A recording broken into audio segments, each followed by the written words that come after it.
Good morning, everyone. I hope everyone is blessed this morning and having a good day. I'm not in a scrub top today. I decided I wear this shirt that my oldest daughter and son-in-law made for me. It's a tie-dye shirt. Today we are reading. Like I'm gonna first say, I am no expert on reading the Bible, and I may butcher some of these names and things that are in the Bible, but I feel the need to read the Bible, and I am reading out of King James, from Genesis all the way to Revelation. And I'm not going to limit myself to 1 year. If I don't get it done, I don't get it done. So let's jump right on in there. We are on chapter 37. Feel free to grab your Bible and read along, but don't read your Bible while you're driving. Anywho, so Jacob dwelt in the land wherein his father was a stranger, in the land of Canaan. These are the generations of Jacob. Joseph, being 17 years old, was feeding the flock with his brethren, and the lad was with the sons of Bela, and with the sons of Zilpah, his father's wives, and Joseph brought unto his father their evil report. Now Israel loved Joseph more than all his children, because he was the son of old age, and he made him a coat of many colors. Oh, I love that song, Coat by Dolly Parton.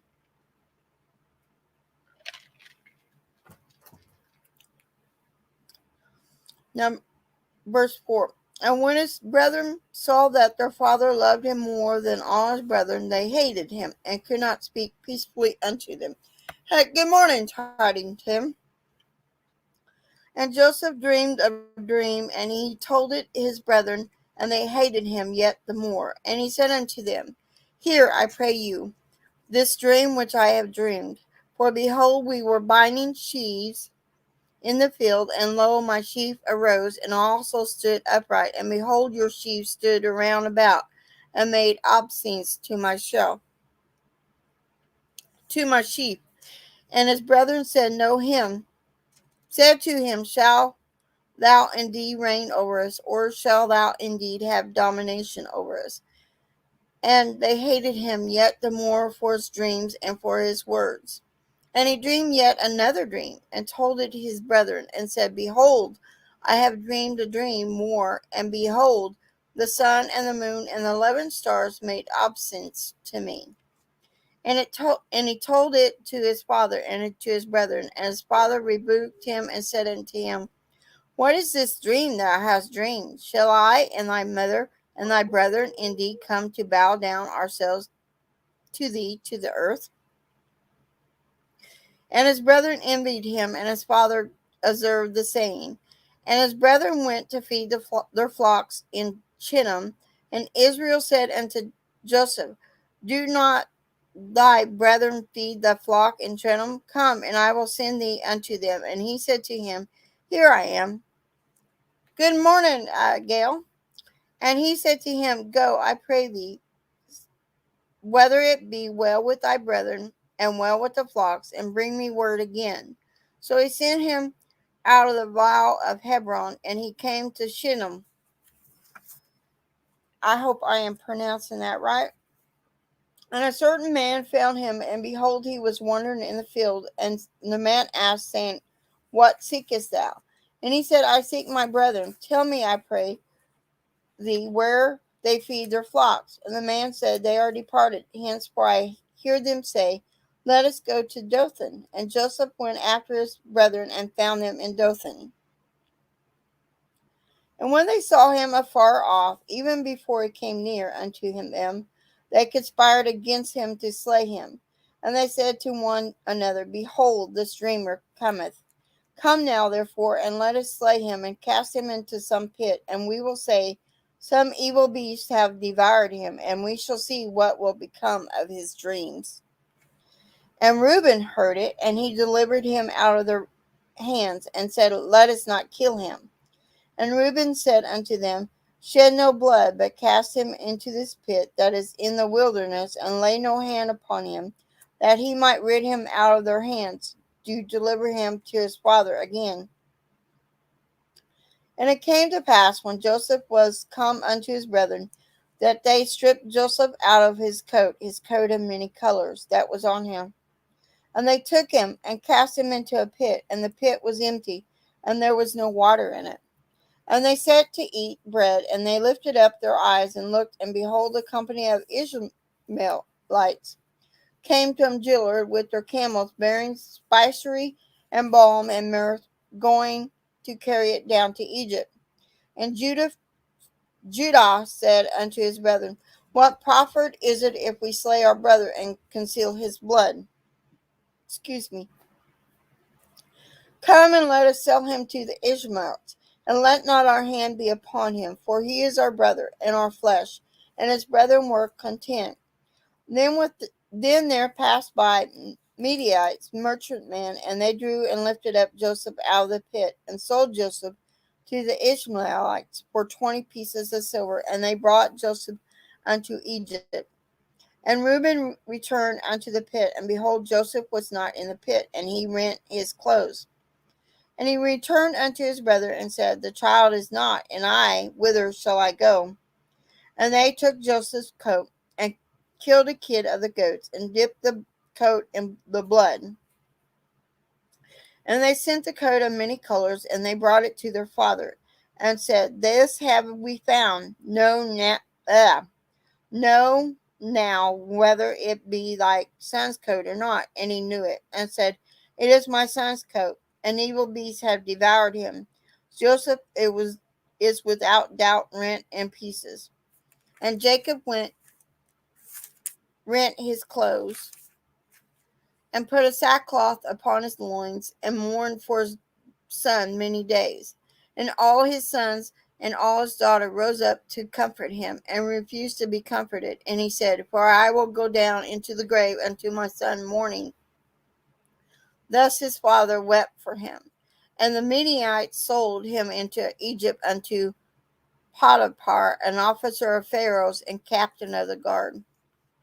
Could you imagine, kids, a big family like that, and they didn't like their brother because he was having dreams and letting them know about the dreams, and they put him in a pit and said he died, when in actuality he didn't do that.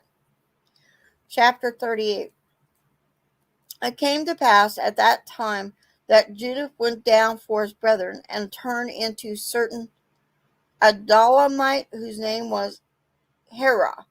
And Judah saw there a daughter of a certain Canaanite, whose name was Shauna. And he took her and went unto her, and she conceived and bare a son, and he called his name I hope I'm pronouncing all these names right. And she conceived again and bare a son, and she called his name Onan. And she yet again conceived and bare a son, and called his name Shelah. And he was at Chezbet when she bare him. And Judah took wife for his firstborn, whose name was Tamar. And Judah's firstborn, was wicked in the sight of the Lord, and the Lord slew him. And Judah said unto Owen, Go in unto thy brother's wife, and marry her, and raise up seed to thy brother. And Owen knew that the seed should not be his. And it came to pass, when he went in unto his brother's wife, that he spilled it on the ground, lest that he should have give seed to his brother. And the thing which he did displeased the Lord, wherefore he slew him also. And then said Judah to Tamar, his daughter-in-law, Remain a widow at thy father's house, till Shelah my son be grown. For he said, Lest peradventure he die also, as his brethren did. And Tamar went and dwelt in her father's house. And in the process of time, the daughter of Shauna, Judah's wife, died, and Judah was comforted, and went unto his sheep shears to Timnah, he and his friend Hira the Adullamite. And it was told Tamar, saying, Behold, thy father-in-law goeth up to Timnah to shear his sheep. And she put her widow's garments off from her, and covered her with a veil, and wrapped herself and sat in an open place which is by the way to Timrah, where she saw that Shelah was grown, and she was not given unto him to wife.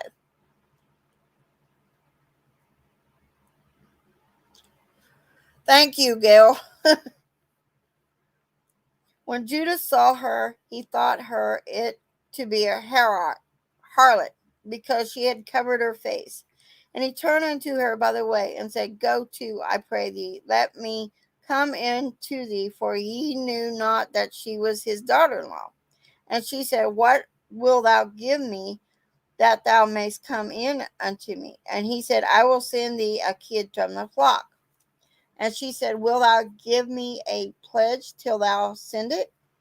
And he said, What pledge shall I give thee? And she said, Thy signet and thy bracelets and thy staff that is in thy hands. And he gave it her, and came in unto her, and she conceived by him.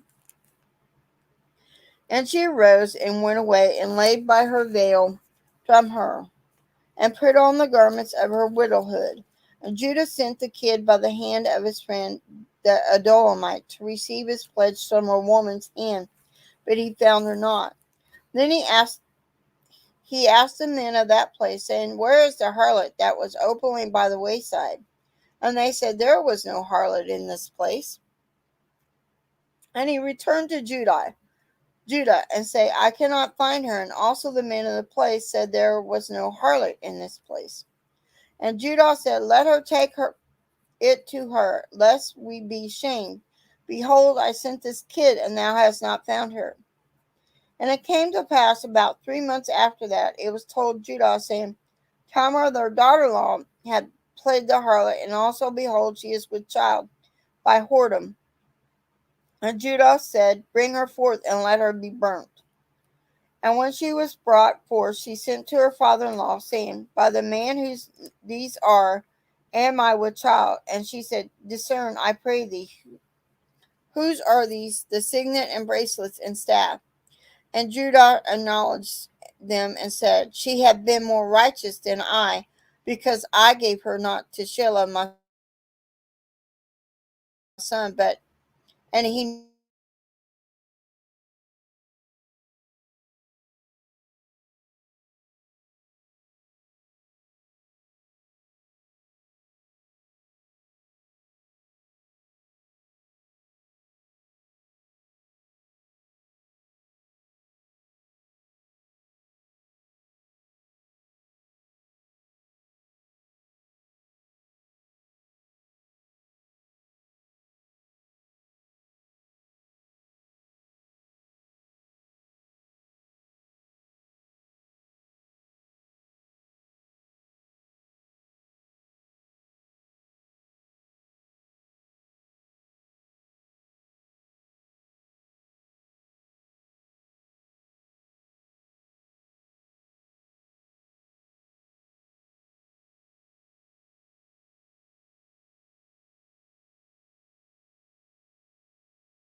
Hello, I am back. I don't know what happened, y'all. I am so sorry. I really don't know what happened. I really don't know what happened there. I just don't understand. I got kicked out and I don't know if I don't know. I have no idea. No idea what happened, y'all. No idea. That was just crazy. I just got kicked out. I had a hard time getting back in. I don't know. I don't know. So I'm going to start chapter 38 again, if y'all don't mind, because I really don't know where it kicked me out. I knew it was probably around verse 18, 19, chapter 38. Maybe I should start from there. Um, we'll go ahead and do that, and hopefully I won't get kicked out again. I know my 30 minutes are about up. No, wait, I think we was about the end of chapter 38. Yeah, I think we was on verse 26.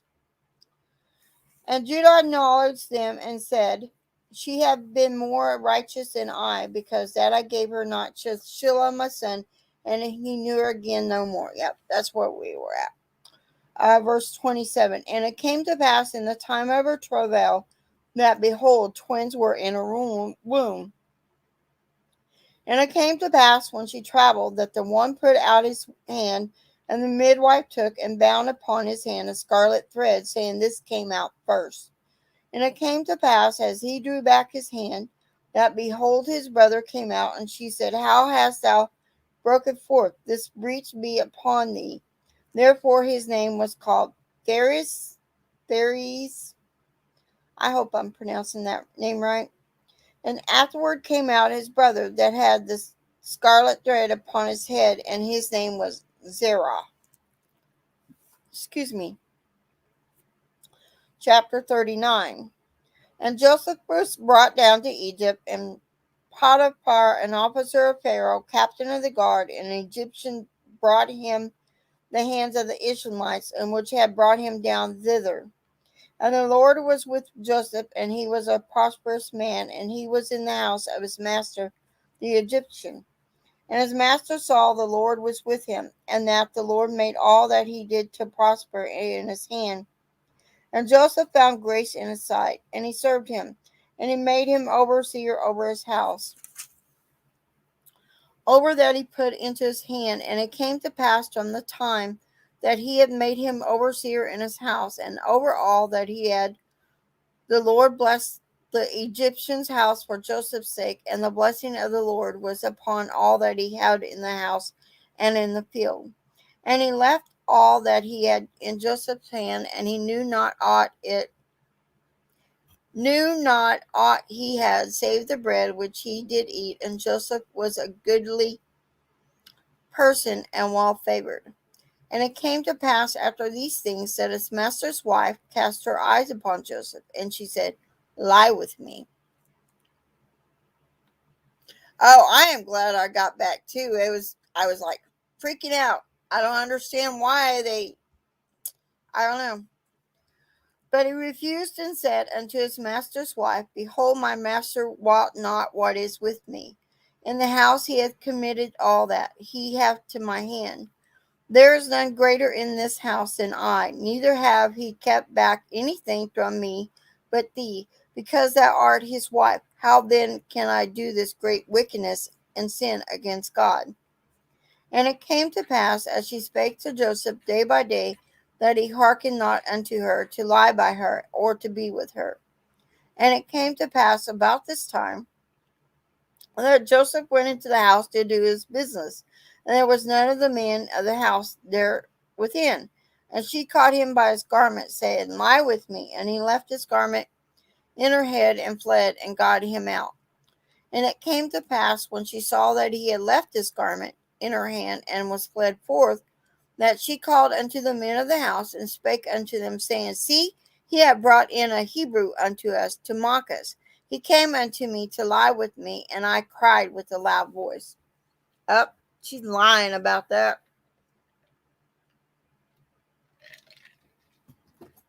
He did no such thing. And it came to pass when he heard that I lifted up my voice and cried, that he left his garment with me and fled and got him out. And she laid up his garment by her until his Lord came home. And she spake unto him according to these words, saying, the Hebrew servant which thou hast brought unto us came in unto me to mock me. And it came to pass, as I lifted up my voice and cried, that he left his garment with me, and fled. And it came to pass, when his master heard the words of his wife, which he spake unto him, saying, after this manner did thy servant to me, that his wrath was kindled.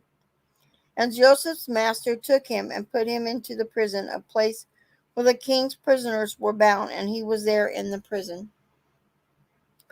And the Lord was with Joseph, and showed him mercy, and gave him favor in the sight of the keeper of the prison. And the keeper of the prison committed to Joseph's hand and all the prisoners that were in the prison, and whatsoever they did there, he was the doer of it. And the keeper of the prison looked not to anything that was under his hand, because the Lord was with him, and that which he did made it prosper. I'm going to go ahead and read chapter 40, and then we will stop for the day. It came to pass after these things that the butler of the king of Egypt and his baker had offended their lord the king of Egypt. And Pharaoh was wroth against two of his officers, against the chief of the butlers and against the chief of the bakers. And he put them in ward in the house of the captain of the guard, into the prison of the place where Joseph was bound. You are very welcome, Rock Prayers. I hope I'm pronouncing your name right. And the captain of the guard charged Joseph with them, and he served them, and they continued a season in ward. And they dreamed the dream, both of them, each man his dream, in one night, each man according to the interpretation of his dream, the butler and the baker of the king of the Egypt, which were bound in prison. And Joseph came in unto them in the morning, and looked upon them, and behold, they were sad. And he asked Pharaoh's officers that were with him in the ward of his lord's house, saying, wherefore look ye so sad today? And they said unto him, we have dreamed a dream, and that there is no interpreter of it. And Joseph said unto them, Do not interpretations belong to God? Tell them, and I pray you. And the chief butler told his dream to Joseph, and said to him, in my dream, behold, a vine was before me, and in the vine were 3 branches, and it was though it budded, and her blossom shot forth, and the clusters thereof brought forth ripe grapes. And Pharaoh's cup was in my hand, and I took the grapes and pressed them into Pharaoh's cup, and I gave the cup unto Pharaoh's hand. And Joseph said unto him, this is the interpretation. The 3 branches are 3 days. Yet within 3 days shall Pharaoh lift up thy head, and restore thee unto thy place, and thou shalt deliver Pharaoh's cup unto his head, after the former manner, when thou hast lost his butler. But think on me when it shall be well with thee, and show kindness, I pray thee, unto thee, and make mention of me unto Pharaoh, and bring me out of this house. For indeed I was stolen away out of the land of the Hebrews, and here also have I done nothing, that they should put me into the dungeon. When the chief baker saw that the interpretation was good, he said unto Joseph, I also was in my dream, and behold, I had 3 white baskets on my head. And in the uppermost basket there was all manner of bakements for Pharaoh, and the birds did eat them out of the baskets upon my head. And Joseph answered and said, this is the interpretation thereof. The 3 baskets are 3 days. Yet within 3 days shall Pharaoh lift up thy head from off thee, and shall hang thee on a tree, and the birds shall eat thy flesh from off thee. And it came to pass the 3rd day, which was Pharaoh's birthday, that he made a feast unto all his servants, and he lifted up the head of the chief butler and of the chief baker among his servants. And he restored the chief butler unto his butlership again. And he gave the cup into Pharaoh's hand. And he hung the chief baker as Joseph had interpreted. Yet did not the chief butler remember Joseph, but forgot him. So I'm going to stop right there. And tomorrow we will do chapter 41. Start reading from chapter 41. We are still in Genesis. And all the new ones that are come here, the Rock Press. I hope I'm pronouncing that name right. I like to end. I only do 30 minutes because this is a free StreamYard, and want to make sure I'm able to read the word throughout the month, at least 30 minutes at a time. Um, and I don't want to be kicked out. So I like to end with a prayer. If everyone would bow their heads, unless you're driving or working with heavy machinery, I don't want you to bow your heads. So I like to, like I said, I like to end my live with a prayer. Lord, please be with those that are sick today. Please put your healing hand on them. Please be with all those that have lost their loved ones this year and last year due to the blah blah going around. And please wrap your comforting arms around them. Lord, please be with all those that have just been diagnosed with cancer, because I know there's a couple in our YouTube community. Please wrap your healing hands around them and your comforting arms around their families as well. Cancer is hard to deal with, Lord. Lord, please be with all those that are in our world today, putting loving arms around them. Please be with all the missionaries that are out there, Lord, and help them daily to speak your word. Please, I pray for our president. I pray for our country. I pray for our world to get the evil out. We don't need this evil in our country, Lord, or in our world. So, amen. Yep. Oh man, no coffee today, huh? Well, I shall see y'all later, and have a blessed day.